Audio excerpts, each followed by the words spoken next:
Muy bien, en esta ocasión vamos a hablar del diagnóstico de muerte encefálica.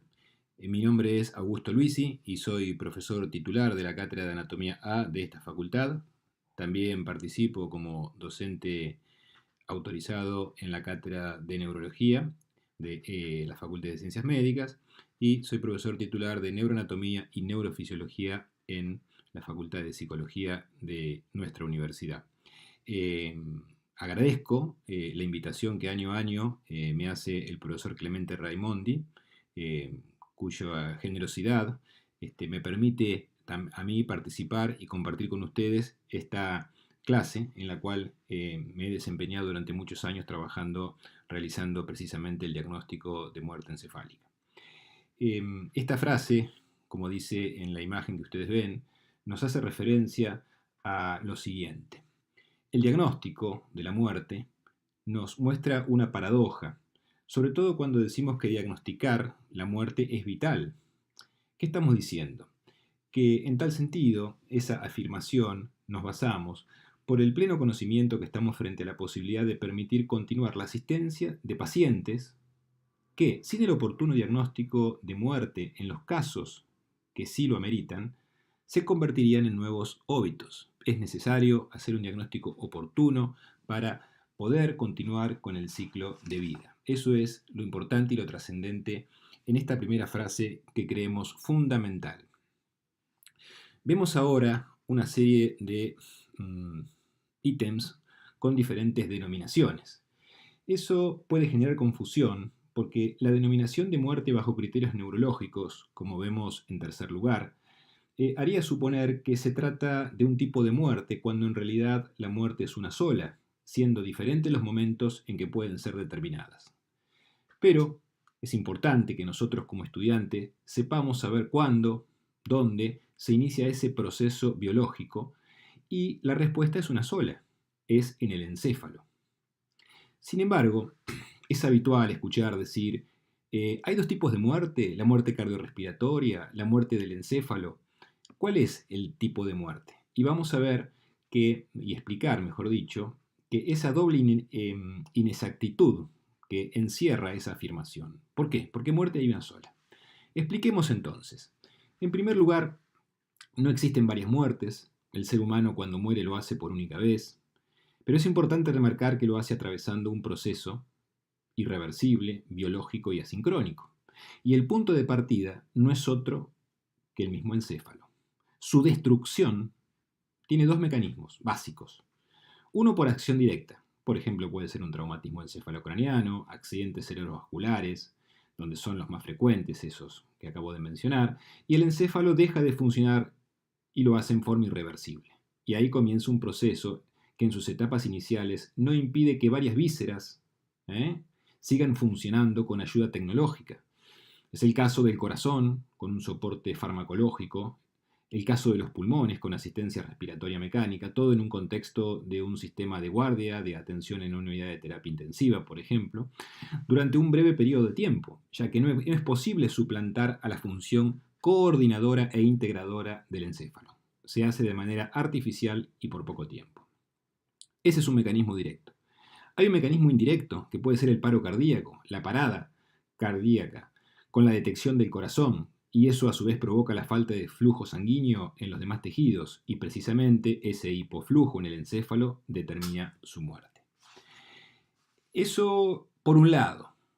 Vamos por el otro lado. En segundo lugar, la muerte, como se ha expresado, es única, ya lo dijimos, y debe ser definida como muerte encefálica y no cerebral, puesto que el encéfalo, en su totalidad, es quien determina la coordinación e integración de la vida humana, permitiéndole a una persona interactuar con el medio que lo rodea.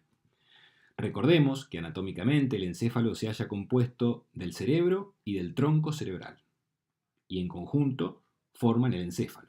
Y precisamente para diagnosticar la muerte necesitamos demostrar la destrucción de todo el encéfalo, ya que en él asienta dicha capacidad llamada conciencia. Bien, entonces ahí estamos nosotros observando, estamos viendo cómo hay diferentes formas o diferentes denominaciones que en realidad todas pueden encerrar una confusión. Por eso a nosotros nos gusta siempre hablar de muerte, de la muerte y más precisamente de la muerte encefálica. Vamos a pasar a otra imagen en la cual podemos ya comenzar a hacer una definición, porque antes de diagnosticar a la muerte hay que definirla. Y para ello, en una primera aproximación decimos que la muerte es una desintegración, es decir, una transformación de todo un ser biológico en diferentes partes. Y lo que hace es romper la morfofuncionalidad, la anatomía y la fisiología que lo identifica. Esa desintegración requiere una evolución en diferentes fases sucesivas, que ocurren en distintos tiempos, yendo siempre en un mismo sentido y que involucra a todo el cuerpo. Se trata entonces de un proceso biológico asincrónico irreversible que lleva a la destrucción del ser vivo. Entonces, proceso quiere decir en diferentes fases sucesivas que va evolucionando, irreversible como el punto de no retorno, porque solo funciona en un sentido, biológico en relación al cuerpo humano, asincrónico, porque son fenómenos que ocurren en diferentes tiempos. Entonces, eso es lo que lleva a la destrucción del ser vivo. Y eso es muy importante a la hora de poder nosotros hacer una definición conceptual, básica, por cierto, pero que es muy importante a la hora de entender que de la muerte no se vuelve. Como decimos siempre, el hombre que volvió de la muerte forma parte de obras, de películas y demás. La muerte tiene esas características y por supuesto que es muy diferente. Acá tenemos una imagen de los reptiles, donde también es interesante, no para esta clase por cierto, pero para analizar lo dificultoso que se hace establecer con un metabolismo diferente que tienen los reptiles el diagnóstico de muerte. Por eso alguna vez alguien me explicó que la mejor forma de diagnosticar la muerte de una tortuga, en este caso, es cuando ya uno empieza a sentir el olor a podrido, a la destrucción.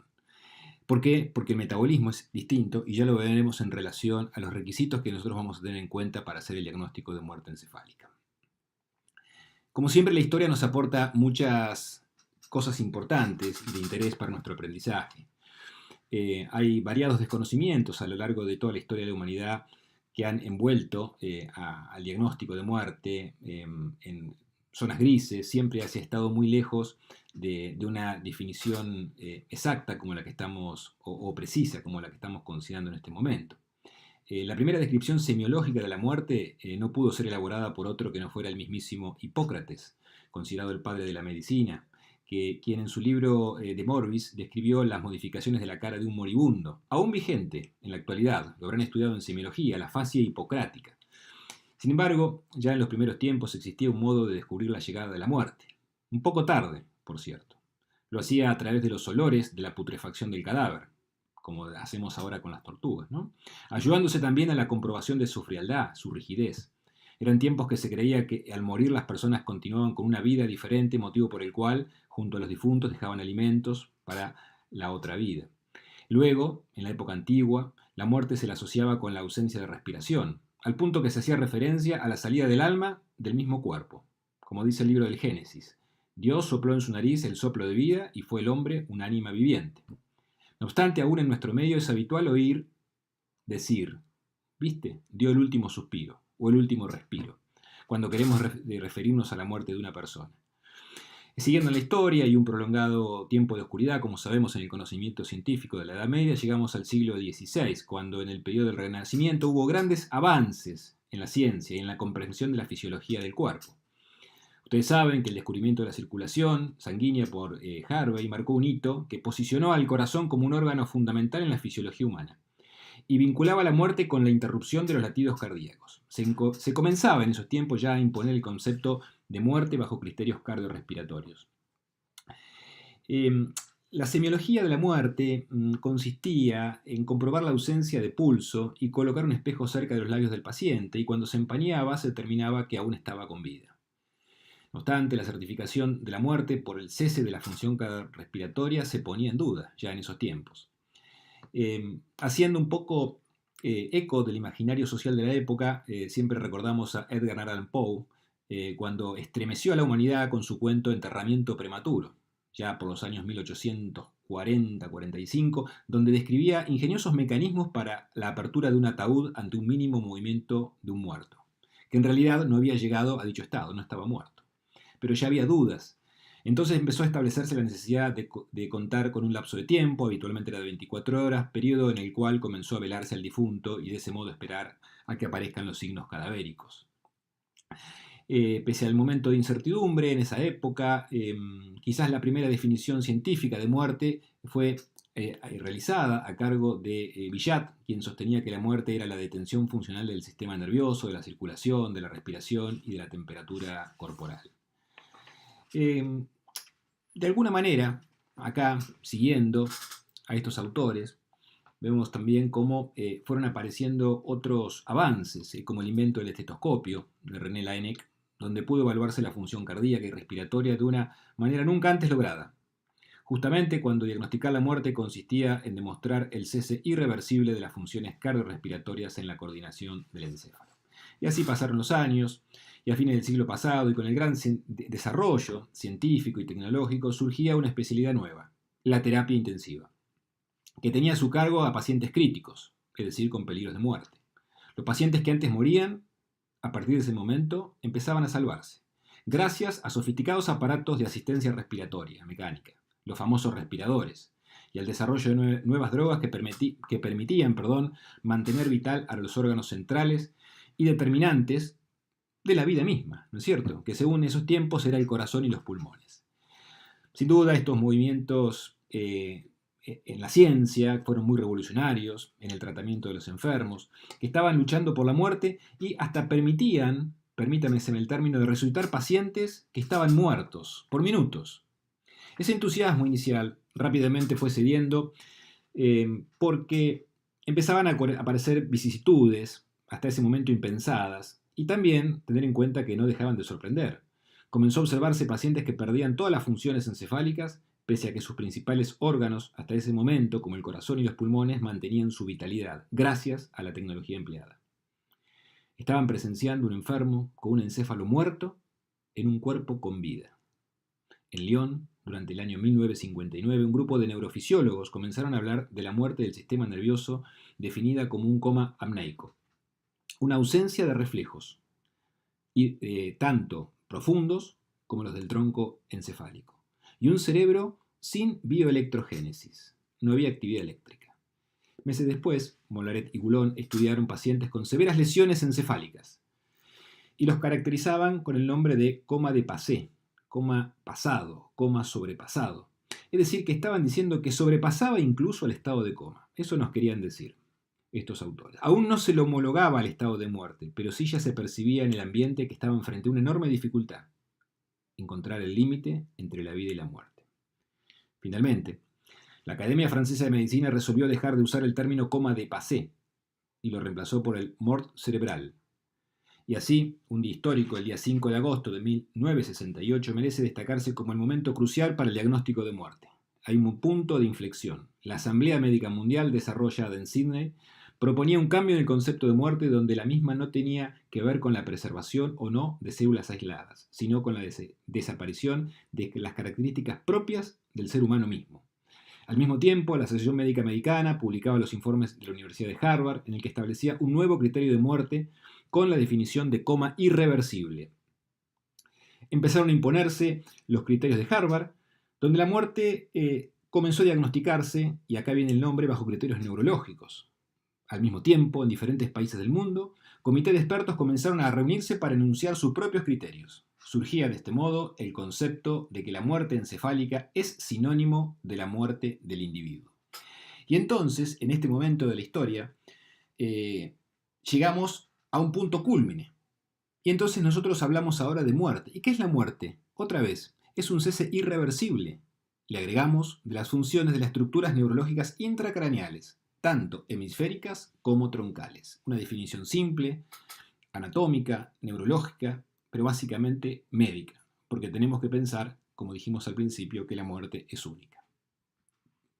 Vamos a hacer una revisión rápida de los criterios de Harvard. ¿Qué es lo que vemos acá? Hay una serie de ítems que los autores, el criterio del comité de expertos establecía la falta de receptividad, la falta de respuesta, sin movimiento, sin respiración, sin reflejos, electroencefalograma isoeléctrico, lo que hoy hablábamos, falta de actividad eléctrica del cerebro, ausencia de hipotermia, deben ser repetidos cada 24 horas. Estos son los criterios que se establecen en Harvard. Vamos a los criterios de Minnesota y vemos que hay mucha similitud, hallazgos invariables, al menos de 12 horas, electroencefalograma dejó de ser obligatorio para estos expertos, pero siempre, si ustedes se fijan, tenemos los mismos puntos en los cuales se trabaja desde la clínica, desde la observación y desde la revisación del paciente, que en este momento es cuando nos hacemos la pregunta, ¿estamos frente a un paciente o estamos ya frente a un cadáver? Quizás la palabra cadáver nos genera tal vez hasta escalofrío, pero la palabra es esa, es justa. ¿Está muerto o está vivo? Y hacia eso vamos. Los criterios británicos no se apartan mucho de lo anterior, fíjense que los podemos comparar y siguen siendo igual, como dijimos recién en la historia del diagnóstico de muerte, empezaban a aparecer los comités de expertos en diferentes lugares. Nosotros en la República Argentina tenemos una ley que es la 24193, ya hace mucho tiempo, fueron surgiendo modificaciones, solamente ponemos esta como para ver cómo comienza la historia con su artículo 23 y acá aparecen los criterios que nos establecen nuestra columna vertebral del estudio de la muerte encefálica, podríamos decirle. A, la ausencia irreversible de respuesta cerebral, con pérdida absoluta de la conciencia. B, ausencia de respiración espontánea. C, ausencia de reflejos cefálicos y constatación de pupilas fijas no reactivas. D, inactividad encefálica por medios técnicos o instrumentales que sea corroborada. Ahí empezamos a ver cómo formamos nuestro criterio a través de expertos de nuestro país y que todos los criterios tienen los similares puntos a revisar. Bien, llegamos a este punto donde tenemos que empezar a actuar, tenemos que imaginarnos trabajando en una unidad de terapia intensiva, para el médico de reciente formación en una guardia de una emergencia. Cada uno en su lugar siempre va a encontrarse frente a este caso. Por eso debemos nosotros como estudiantes tener en claro y saber hacer un diagnóstico de muerte. Esto es algo que lo tenemos incluso como responsabilidad. ¿Qué es lo que sucede cuando estamos frente a un paciente que, como vieron los franceses, está en coma, pero ese coma irreversible es un coma sobrepasado? Entonces, ¿es un caso de muerte encefálica o es un caso de coma profundo? La palabra coma profundo ya dejó de usarse, pero nos sintetiza muy bien para poder entender el concepto del que estamos hablando. Es decir, ¿es un paciente gravemente enfermo? ¿Es un paciente con una gravedad encefálica reversible o irreversible? ¿Está vivo o está muerto? Ese es el objetivo de esta clase y este es el objetivo de poder definirlo. Porque si está muerto, va a ser un paciente que probablemente tenga algunas estructuras anatómicas, como dijimos, corazón, pulmón, etcétera, en la cual pueden continuar con vida en otro paciente. Ese es el objetivo al cual estamos nosotros ahora estudiando. No estamos haciendo un diagnóstico neurológico ni queremos hacer una semiología precisa de causa de lesión. Queremos hacer el diagnóstico y la conclusión final de esta clase sería: ¿está vivo o está muerto? Tan sencillo, pero tan complejo como eso. Entonces, para eso tenemos dos herramientas. La que dice el diagnóstico clínico, que es la que tenemos nosotros con nuestro conocimiento y que todos vamos a saber hacer muy bien, y el instrumental que queda en manos del especialista. Vamos al diagnóstico clínico. Para hacer un diagnóstico clínico nosotros tenemos que tener algunos elementos básicos. Por ejemplo, ahí pusimos las premisas del ABCDE, porque cada una nos ayuda a recordar. Estamos en un momento donde hay generalmente presión, tensiones, hay angustia en familiares, los mismos colegas a veces no saben si hay un diagnóstico de muerte encefálica y siempre esto lo rodea con algún halo, diríamos, de preocupación en el ambiente. Tenemos que estar tranquilos, nosotros somos médicos, estamos formados y tenemos que seguir un protocolo que nos va a llevar a esa respuesta que tanto esperamos. ¿Está vivo o está muerto? Ahí vemos que en el punto A dice ambiciones, las ambiciones que yo tengo para este diagnóstico. La B de búsqueda, ¿qué tengo que buscar? La C de condiciones, ¿qué condiciones yo tengo que estar pidiendo al caso en particular? documentación, qué documentación voy a necesitar para hacer el diagnóstico y cómo voy a hacer la exploración. Ese serían lo que vamos a hacer a lo largo del tiempo que queda en esta clase. Vamos a ir en orden y vamos a empezar por las ambiciones. ¿Cuál es la ambición que tenemos? Podríamos encontrar un sinónimo. ¿Cuál es el objetivo que tenemos en este caso? El objetivo es hacer un estudio clínico, completo, metódico, sistemático y con alguna ilustración, algún método complementario. No podemos apartarnos de esto. No podemos dejar de ser metódicos, ni sistemáticos, ni tampoco hacerlo a medias. Esto hay que hacerlo de manera completa, metódica, sistemática e ilustrada. Vamos a ver ahora qué vamos a buscar.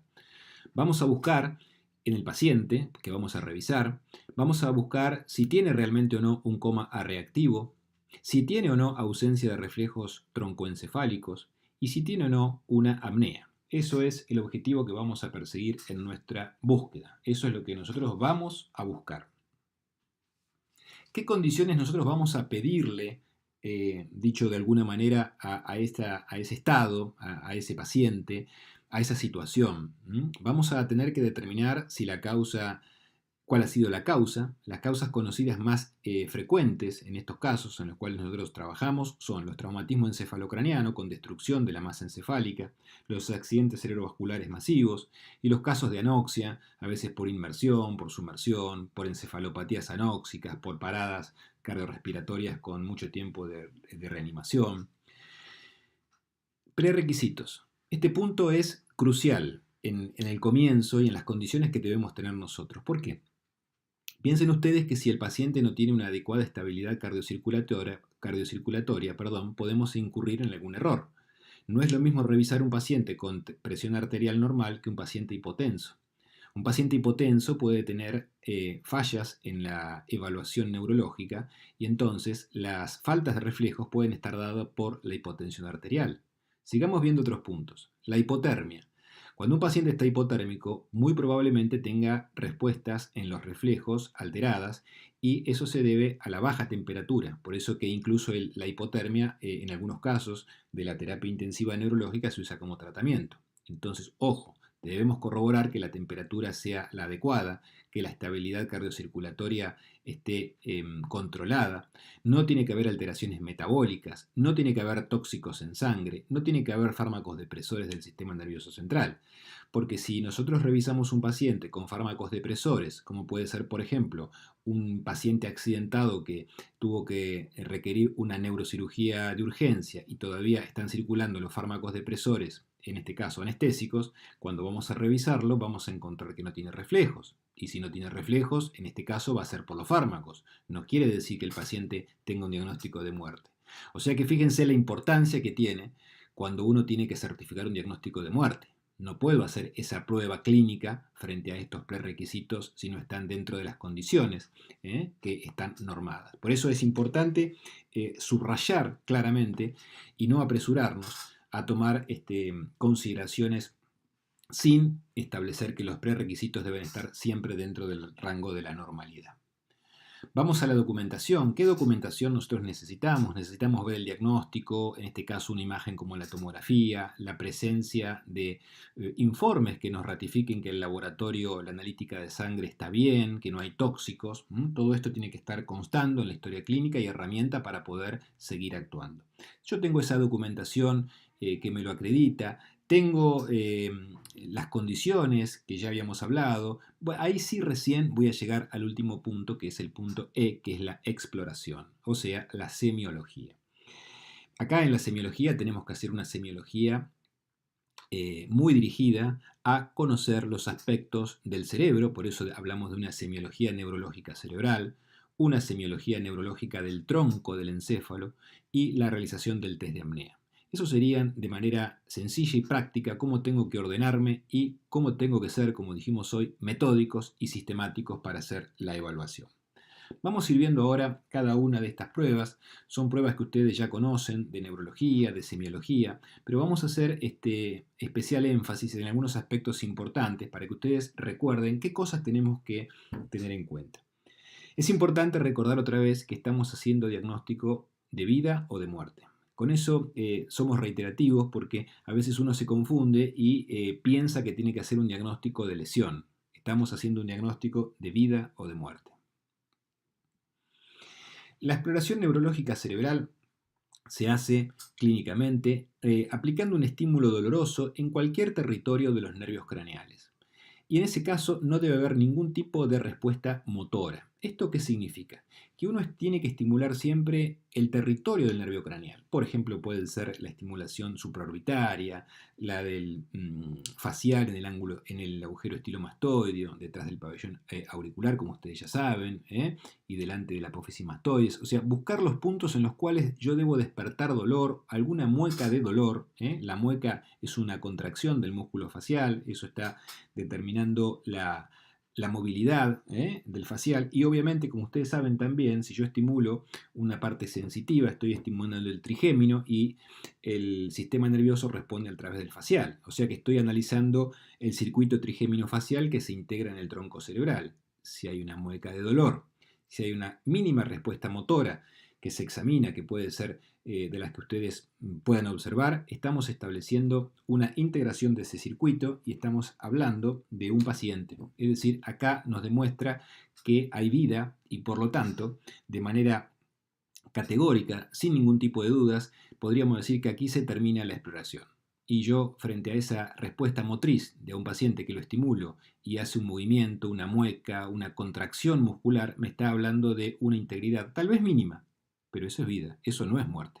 Eso no significa y no puede hacerme pensar que está el diagnóstico de muerte encefálica. Entonces, frente a esa situación, se termina y se dictamina que el paciente está vivo, sigue internado en la unidad de terapia intensiva, en la emergencia o donde esté, y ahí se termina la función del diagnóstico.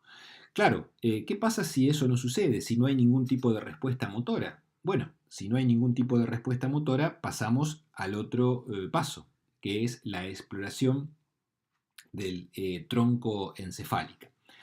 Pero antes vamos a hacer una aclaración muy importante.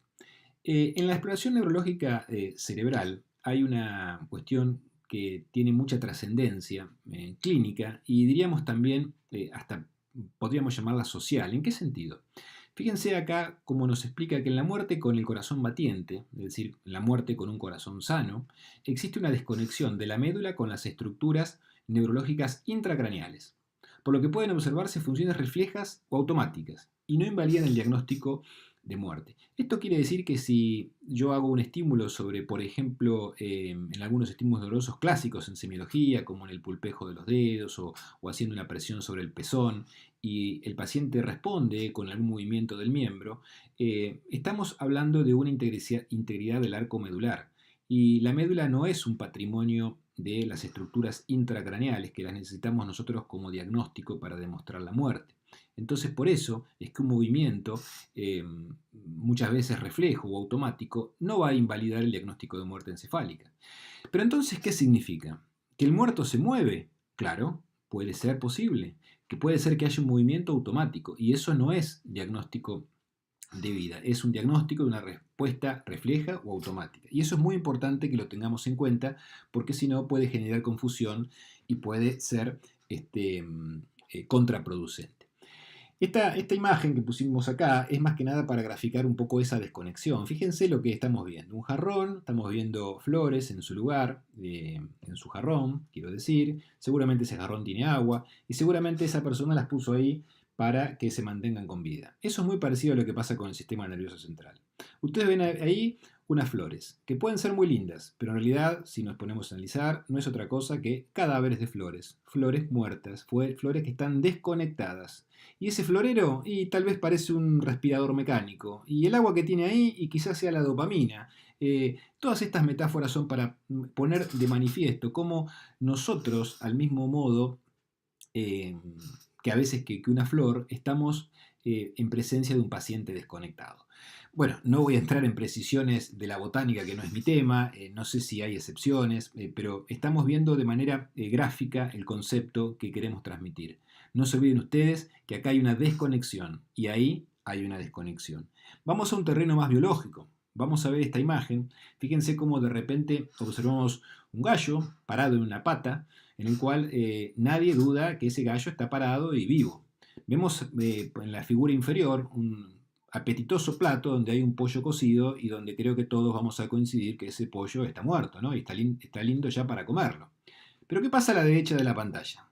Vemos un gallo parado también, pero con la cabeza en el suelo. Y sin embargo ese gallo hasta puede seguir corriendo.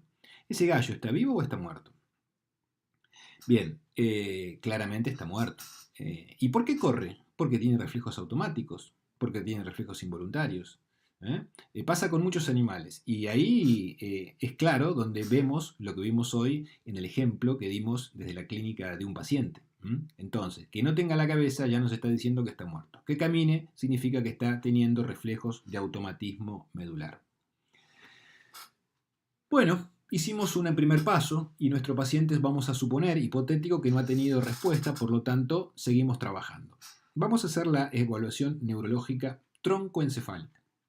Aquí vamos a repasar el tronco cerebral, donde hay 3 componentes: el mesencéfalo, la protuberancia o puente y el bulbo raquídeo. En cada uno de ellos vamos a encontrar la integración de un reflejo.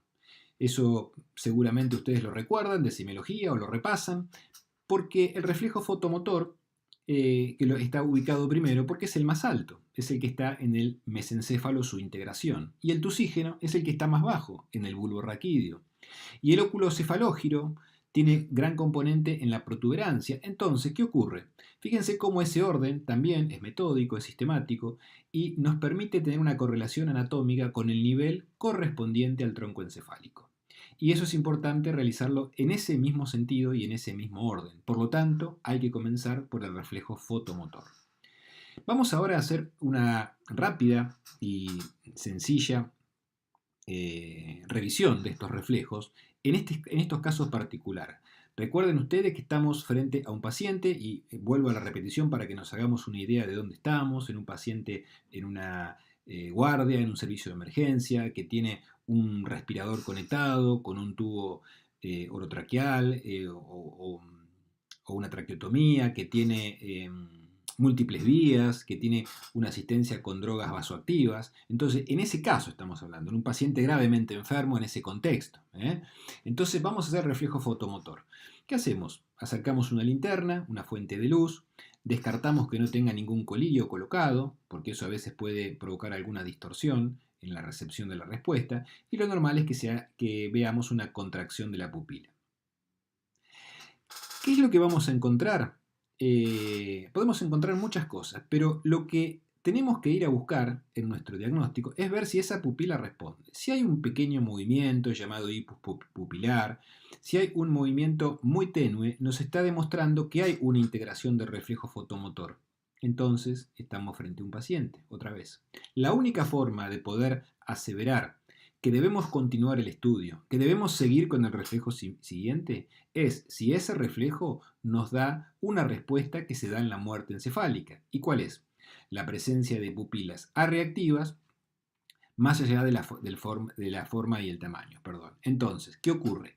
Cualquier respuesta, por mínima que sea, me está indicando integración del reflejo, por lo tanto, me establece que ese es un paciente con vida. Si no hay respuesta pupilar, luego de acercar la luz, estamos sí en presencia de un signo que nos autoriza a continuar con el diagnóstico clínico. Por eso es que vamos siendo muy sistemáticos y muy metódicos a la hora de hacer el examen. Con tranquilidad levantamos los párpados del paciente y vamos a acercar esa luz hasta que podamos observar cómo la pupila tiene muchas veces una mínima contracción, o a veces una contracción muy intensa.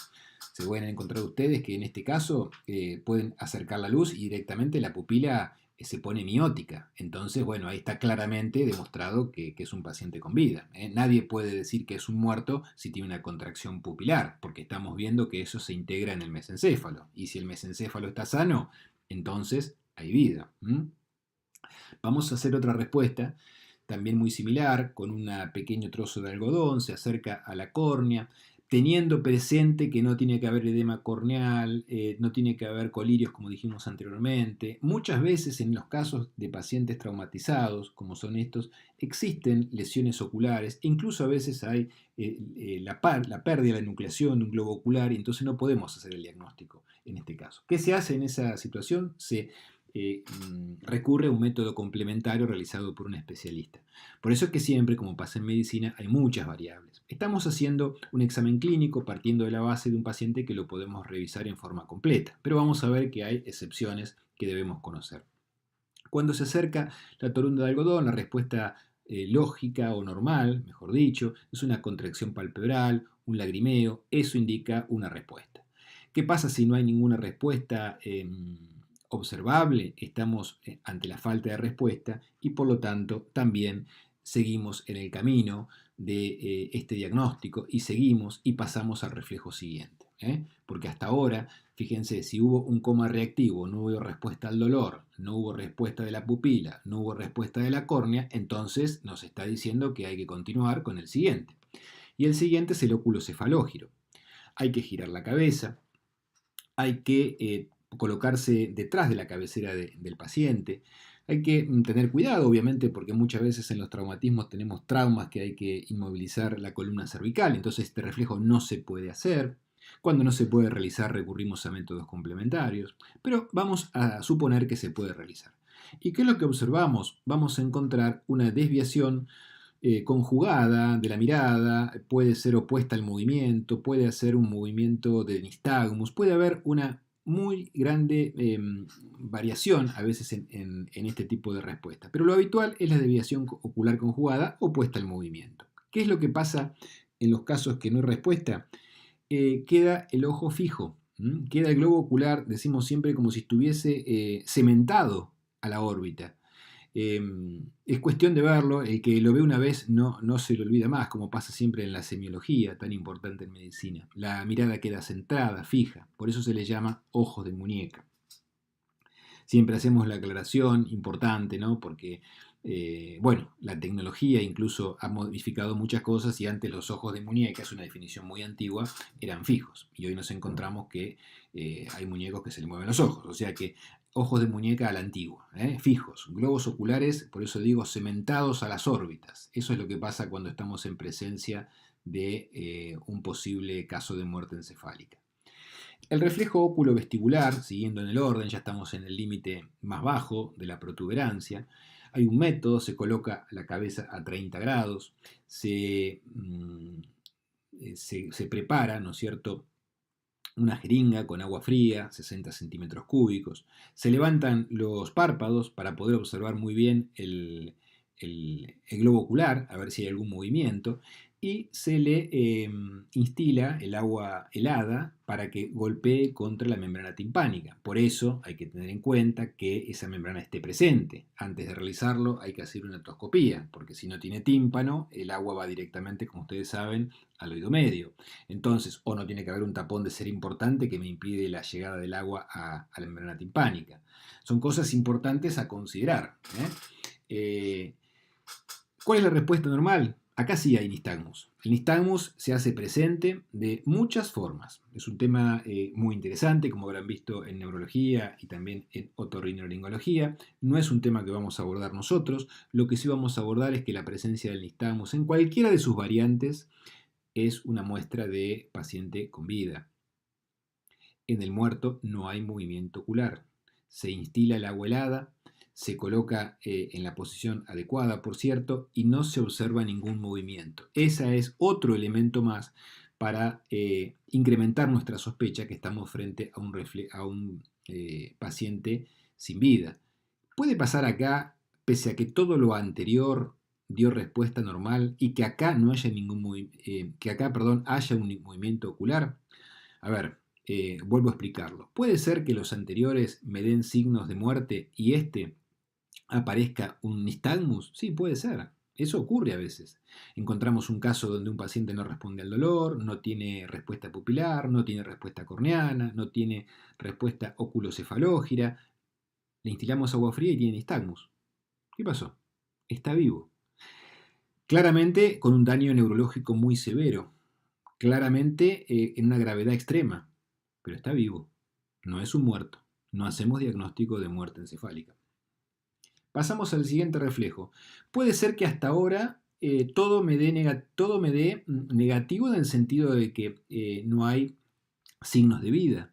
Podemos en el reflejo nauseoso colocar un bajalengua en el paladar blando y ver la respuesta. Hay movimientos deglutorios que se pueden ver observando al paciente, incluso con la contracción del diafragma uno observa obviamente el paciente descubierto en el abdomen, cómo hay una respuesta. Puede ser que tenga una respuesta al reflejo nauseoso y todo lo anterior esté abolido. También puede ser. Hemos encontrado casos como este y entonces quiere decir que ahí en ese punto, al haber una contracción, está con vida. Si no hay ninguna respuesta, seguimos con el último reflejo clínico y vamos al reflejo tusígeno. Se coloca una sonda en el tubo endotraqueal y si el paciente responde con un movimiento tusígeno, de ahí el nombre, está hablando de una presencia del reflejo que se integra en el bulbo. Y cuando no hay ninguna respuesta, estamos sí en presencia de lo que ocurre en los casos de muerte encefálica. Fíjense cómo rápidamente uno con elementos básicos que ya conoce, de semiología, también de anatomía, de neurología, podemos establecer un diagnóstico clínico en esta segunda parte de la exploración llamada troncoencefálica. Vamos ahora sí a la última parte del diagnóstico clínico, que es el test de apnea. Lo que tenemos que demostrar es la ausencia de respiración espontánea, como decían todos los criterios, ¿no es cierto? Criterios de diagnóstico de muerte. ¿Y qué es lo que ocurre acá? Primero, obviamente como un requisito previo, como ven a la izquierda de la pantalla, debe haber una estabilidad hemodinámica. Debe administrársele oxígeno al 100% durante 15 minutos. La PCO2 debe ser mayor o igual a 40 milímetros de mercurio y con esos requisitos previos estamos en condiciones sí de hacer el test. ¿En qué consiste? Vamos a la derecha de la pantalla y vemos que extraemos sangre para medir la PCO2. Hacemos una desconexión del respirador. Por supuesto el paciente sigue intubado pero desconectado. Se le administra oxígeno durante ese tiempo. Se observa, por eso la palabra inspección, si hay algún movimiento y se esperan más o menos un tiempo. Cuando digo más o menos, en realidad es un tiempo exacto, se tienen que cumplir los 10 minutos. Son 2 milímetros de mercurio, van pasando por cada minuto, entonces a los 10 minutos llegamos a los 20 y por lo tanto se vuelve a sacar sangre y ya habremos llegado a los 60 milímetros de mercurio. A los 60 milímetros de mercurio es el valor por el cual se estimula el centro vulvar de la respiración y el paciente debería realizar algún movimiento respiratorio. Por eso la inspección. Si hay un movimiento respiratorio, quiere decir que el test de apnea nos demuestra que hay actividad vulvar respiratoria. Ahora, si no hay ninguna respuesta, quiere decir que claramente tampoco funciona el bulbo en su centro respiratorio. Se vuelve a reconectar y se mide el horario. Con esto, con el test de apnea, podemos encontrarnos varias cosas, que puede ser positivo, negativo o indeterminado. ¿Qué es indeterminado? Cuando no se puede determinar, cuando no tengo estabilidad hemodinámica, cuando no logro una PCO2 adecuada para poder comenzar a trabajar, como puede pasar a veces en casos de enfermos con EPOC. La estabilidad hemodinámica no es la adecuada para someter o para hacer esta prueba, porque partamos de la base que estamos todavía frente a un paciente y no podemos infringirle daño. Es un principio hipocrático, primum non nocere, ¿no? Primero no hacer daño y después ver si podemos hacer algo. Entonces, con todo el respeto que merece el paciente, no podemos estar averiguando un diagnóstico si podemos causarle un daño. No se hace, es indeterminado. Hay métodos alternativos claramente para poder actuar, pero no este. Ahora, si hay estabilidad hemodinámica, si podemos hacerlo, se hace, porque eso no genera ningún problema. Cuando es positivo, quiere decir que significa que el centro neumotáxico no respondió. Cuando es negativo, quiere decir que funcionó y por lo tanto eso indica que hay actividad del encéfalo. Entonces, ahora sí, llegamos a la conclusión. En el hipotético caso que este test se pudo hacer, en el caso de que todos los reflejos se pudieron realizar, porque no hubo ninguna pérdida ocular, no hubo tapón de cera importante, no faltó el tímpano, todo se pudo realizar y todo nos condujo al significado sin respuesta, ahí llegamos al diagnóstico clínico de muerte encefálica. Y ahí ya no tenemos duda de esa parte del diagnóstico.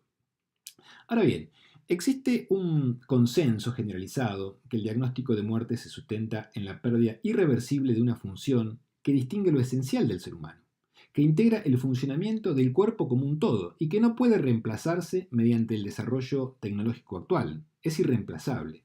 Esa función asienta entonces en el sistema nervioso, más precisamente en el encéfalo. Por ello, se impuso el concepto de muerte bajo criterios neurológicos. Pese a la inexactitud del término, pero como fuera expresado anteriormente, es el que se utiliza. Y por eso decimos algunas conclusiones que es importante ya a este punto establecerse.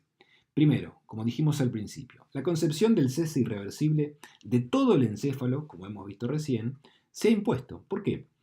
Porque una vez diagnosticada esa situación, el paro cardiorrespiratorio o el paro cardíaco va a ocurrir irremediablemente. Eso va a poner de manifiesto un punto de no retorno. Si yo hice ese diagnóstico y se diagnosticó, inexorablemente el paro va a llegar. No hay forma de evitarlo, porque no está el control encefálico. Otra de las conclusiones, que se integra de este modo el funcionamiento del organismo como un todo. Y existen, por supuesto, las bases neurobiológicas que pueden establecerse. Entonces, por eso, de esa manera, llegamos a la conclusión de que la muerte se establece bajo ese formato o bajo esas condiciones, mejor dicho, ¿no es cierto?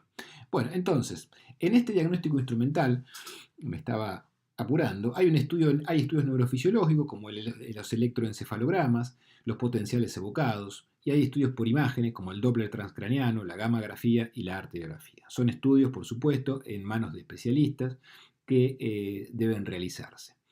Unos miden la actividad eléctrica, el otro mide los electroencefalogramas, el otro mide el arribo de la respuesta a la corteza cerebral con sus modalidades, el Doppler mide, como ustedes saben, la velocidad del flujo de las arterias intracraneanas, y el resto de los estudios, como la gammagrafía, mide el metabolismo de las neuronas, y la arteriografía, el flujo sanguíneo. Es un estudio muy importante que nos puede demostrar y visualizar cómo, cuando existe la muerte encefálica, no hay flujo dentro del encéfalo, porque sabemos que tiene una autorregulación propia. Por eso se lo llama el cráneo vacío arterialmente, porque no llega a irrigarse el sistema nervioso central en ese momento.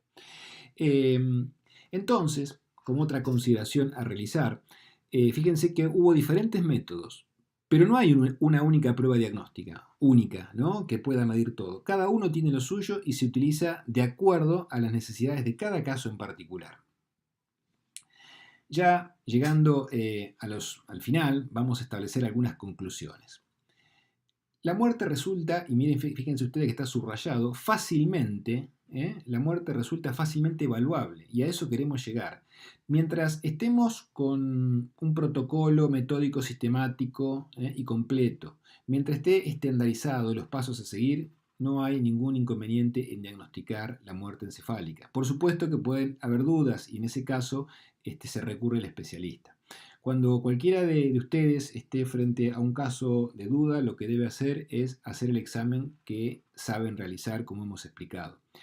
Por supuesto que puede haber dudas, e inmediatamente, frente a la sospecha, ¿no?, supongamos que hacen una revisación y ustedes consideran que el paciente en realidad está en muerte encefálica, o sea que ya no es un paciente vivo, se llama o se comunican a los centros especializados, llámense Cucaiba en provincia de Buenos Aires, Incucay a nivel nacional, y entonces sí, el equipo de especialistas concurren a certificar el diagnóstico. No hay ningún inconveniente en que un médico realice un diagnóstico o una sospecha y que el especialista determine que no es un diagnóstico de muerte. Precisamente acá lo importante es siempre alertar. Es preferible llamar a veces de más y no de menos, porque es importante poder diagnosticar en el momento oportuno cuando el paciente deja de serlo, para transformarse en un muerto. Fíjense en lo que dijimos anteriormente, muerto con un corazón vivo, muerto con un pulmón vivo, y ahí volvemos a entrar en el ciclo vital, tan importante precisamente en esta materia, ¿no? Que se llama o que tiene como objetivo el trasplante. La otra conclusión importante es que hacer este ejercicio semiológico disminuye los cuidados intensivos innecesarios, se ahorra también, ¿por qué no?, problemas emocionales en la familia. Obviamente que ellos tienen el derecho de decidir en conjunto, el derecho del paciente, facilita la obtención de donantes de órganos, que es un poco lo que estamos hablando en el contexto de esta materia, y evita, por supuesto, la posibilidad de certificar la muerte cuando aún no está, porque tenemos todos los recaudos necesarios para establecerla cuando realmente se cumplen todos los criterios realizados en forma metódica, sistemática y completa. Eso es lo importante. ¿Qué otra cosa más podemos agregar? Si bien es cierto, como muchos países lo establecen, la no utilización de métodos complementarios, en algunos casos se usan, pero claramente, como pasa en la medicina, sigue siendo soberana la clínica. Es muy importante desarrollar un buen examen clínico completo en base a lo que hemos hablado y teniendo en cuenta los requisitos que tenemos que considerar. Legalmente, también en nuestro país hace falta un método instrumental. También es importante señalar la necesidad de que existan 2 médicos que deben participar en el diagnóstico y uno de ellos debe ser un especialista, para la ley debe ser un neurólogo o un neurocirujano. Controversias. Siempre llegado a este punto aparecen controversias. ¿Cuándo nos morimos? ¿Es todo el encéfalo el que tiene que estar muerto? ¿Es solamente el tronco cerebral? ¿O es solamente la neocorteza? Bien, a este momento creo que es fácil, todos vamos a responder como corresponde, es todo el encéfalo. Todo el encéfalo requiere establecer el cese irreversible de las funciones tanto de los hemisferios cerebrales como del tronco cerebral. Es una controversia más simple. Si la muerte es todo el encéfalo, ¿el muerto puede tener lesiones vitales? Primera pregunta. Y fíjense la otra que suena un poco rara. ¿Se puede cometer un homicidio un muerto? Es una pregunta que encierra confusión. ¿Por qué decimos esto? Porque el avance del desarrollo tecnológico nos permite demostrar que el muerto ya diagnosticado, en el cual el diagnóstico es indubitable, puede tener lo que se llama en patología o en la medicina forense las lesiones vitales, es decir, lesiones que tienen todavía circulación sanguínea. Y eso claro que es cierto, el muerto tiene lesiones vitales, porque cuando se extraen precisamente las estructuras vitales, valga la redundancia del nombre, podemos nosotros demostrar que hay circulación en las vísceras, pero eso no invalida el diagnóstico como acabamos de mencionar. Otra controversia que a veces se plantea es con el estado vegetativo persistente, una afección que genera mucha confusión a veces en la parte social, que esto hace que cueste instaurar la importancia del concepto de muerte, ¿no? Siempre hablamos que la muerte, como dijimos anteriormente, tiene que haber un cese total de las funciones del encéfalo. Y acá hay muchas cuestiones que tienen que ver con lo legal, que tienen que ver con lo bioético.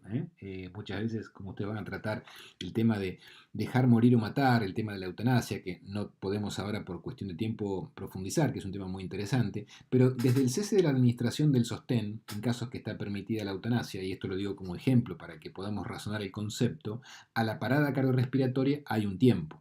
Y en ese tiempo también ocurren muchos hechos vitales de importancia para lo que va a ser el diagnóstico. Bien, nos encontramos ahora en esta imagen, que siempre la ponemos porque marca mucho la confusión que existe actualmente en cuanto a los conceptos. El estado vegetativo no es sinónimo de muerte, el estado de coma ya no se habla más de coma 1, 2, 3, 4, es un término muy antiguo, famoso coma 2, coma 4. Los estados de enclaustramiento son diagnósticos muy, muy severos, muchos de ellos, y a veces muy graves. Pero esto es lo que debemos aclarar. ¿Por qué? Porque en un sentido neurobiológico, debajo está subyacente el concepto de conciencia. Ustedes saben que la conciencia tiene una reactividad, que significa el despertar, y que se haya controlada fisiológicamente por estructuras del tronco cerebral que se proyectan a la corteza, se acordarán de la formación reticular, y la otra parte es el contenido, es el conocimiento que tenemos de nosotros mismos y del medio que nos rodea. Y ahí ese contenido está en las áreas corticales. Entonces, la conciencia tiene una reactividad en el tronco encefálico y un contenido en la corteza. Esa es la forma, ¿no es cierto?, de estudiar la conciencia. Ahora, la destrucción de la conciencia, ya sea, o mejor dicho, del contenido y la reactividad de los dos componentes, es necesaria, es imprescindible para diagnosticar el concepto de muerte. Esta consideración es muy importante para no confundir a la muerte con otros estados, como vemos ahí, de estados severos de deterioro encefálico, que siguen existiendo y que son muy limitantes. Pero ¿qué pasa? En definitiva, sigue habiendo vida y entonces no estamos hablando de muerte. Y ese es el caso más representativo del estado vegetativo, donde la persona queda limitada a una vida restringida, a una reactividad sin contenido. Y por eso es imprescindible comprender esos conceptos bien, pero bien distintos, bien, pero bien diferentes. Entonces fíjense acá lo que ustedes seguramente ya conocen, ¿qué es un estado vegetativo? No hay evidencia de conciencia, no hay comportamiento, no hay lenguaje. Sí duerme, sí hay vigilia de sueño, sí hay función autonómica. Es decir, estamos hablando de una persona viva, estamos hablando de un sujeto que tiene signos de vida. Es una vida obviamente muy limitada. En cambio, la muerte tiene signos precisos. Confundirla con estos estados vegetativos es más territorio de la leyenda, la literatura, o incluso a veces las equivocaciones que se cometen muchas veces cuando uno lee los periódicos o escucha las noticias, que a la realidad científica. No debemos confundir esto, son cosas totalmente diferentes. Esto es un prejuicio reiteradamente observado en la práctica médica asistencial, cuando, por ejemplo, las personas, obviamente, en su desconocimiento afirman, yo conozco un caso, por ejemplo, dice que estaba en coma y luego se recuperó. Y sí, eso afortunadamente es así. Si estaba en coma, se pudo recuperar. Eh, y otros dicen, por ejemplo, el caso de Karen Gillan, en el que ha evolucionado favorablemente luego de muchos años. Claro, sí. Son casos de severo deterioro neurológico que han estado en estados como este, vegetativo, pero no son casos de muerte. No es que estaban muertos y revivieron. El diagnóstico es preciso. La muerte es un diagnóstico que no tiene retorno. El otro prejuicio que a veces vemos también evidenciado es el que se deriva de la imposibilidad de comprender las diversas actividades viscerales que se ponen de manifiesto luego de establecer la muerte. Eso también ocurre. Por ejemplo, a ver, uno escucha, ¿cómo me van a decir que fulano está muerto si le late el corazón? ¿Cómo me van a decir se murió si está caliente y respira? Eh, Pasa, esto ocurre. Pero qué loco, me dijeron que está muerto y se movía. Bueno, ya vimos todo esto. Claro que se mueve, claro que está caliente, respira con un respirador, el corazón late porque tiene algo que lo hace latir. Efectivamente, el cadáver le late el corazón, el cadáver se puede mover, el cadáver está caliente. ¿Por qué el cadáver es ya así a partir del diagnóstico de muerte encefálica? El cual, como dijimos, es un proceso en el que se van deteriorando gradualmente y en diferentes tiempos, perdiendo todas sus funciones. Se pierde la capacidad espontánea de respirar, ya no necesitan sí o sí medios artificiales para poder seguir haciéndolo, para mantener con vitalidad. Fíjense, hay que mantener con vitalidad los pulmones dentro de ese cadáver.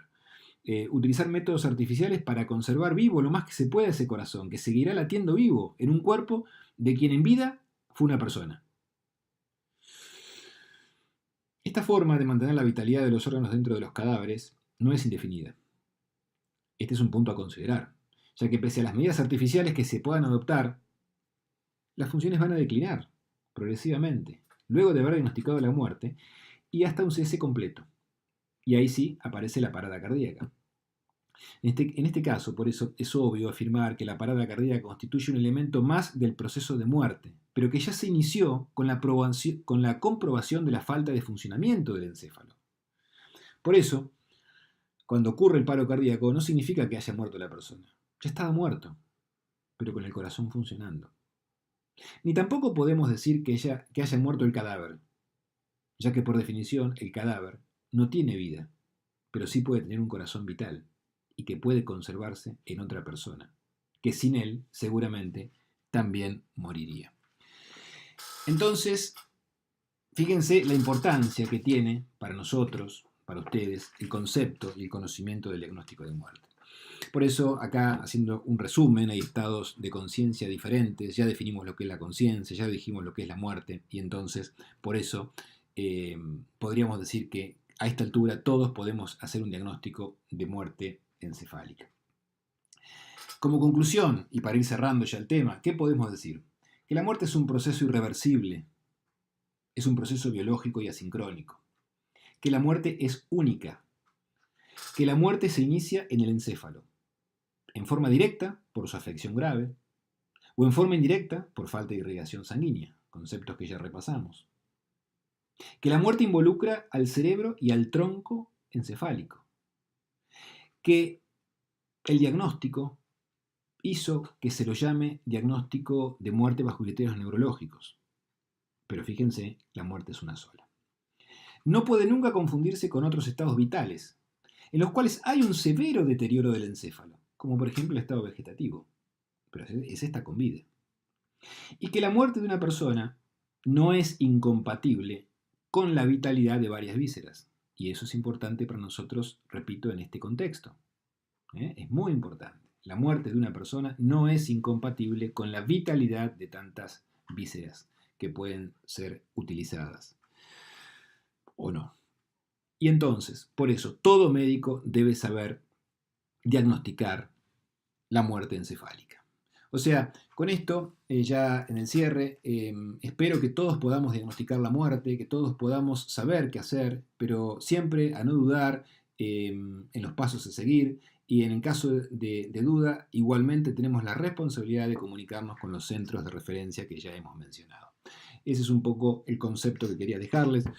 De tanto hablar de muerte, vamos a hablar un poco de vida y de algo diferente. Y acá se genera un paralelismo. Esta imagen la ponemos siempre para hacernos pensar un poquito de la importancia y la relación del corazón y el cerebro.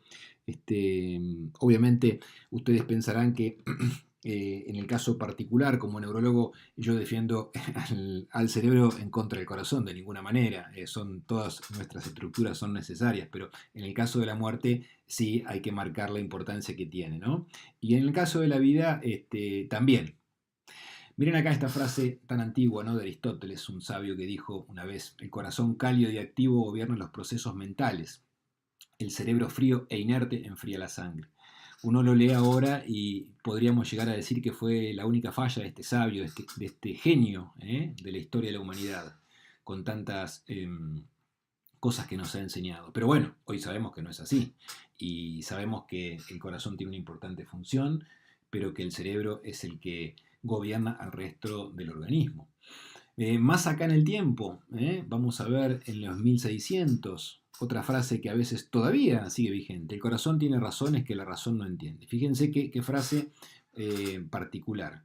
Uno la analiza y dice: el corazón tiene razones, y el corazón tiene razones, pero bueno, a mí me han enseñado que las aurículas y los ventrículos no tienen un razonamiento, y que la razón no entiende. ¿Cómo sería esto? Es muy lindo y es muy metafórico.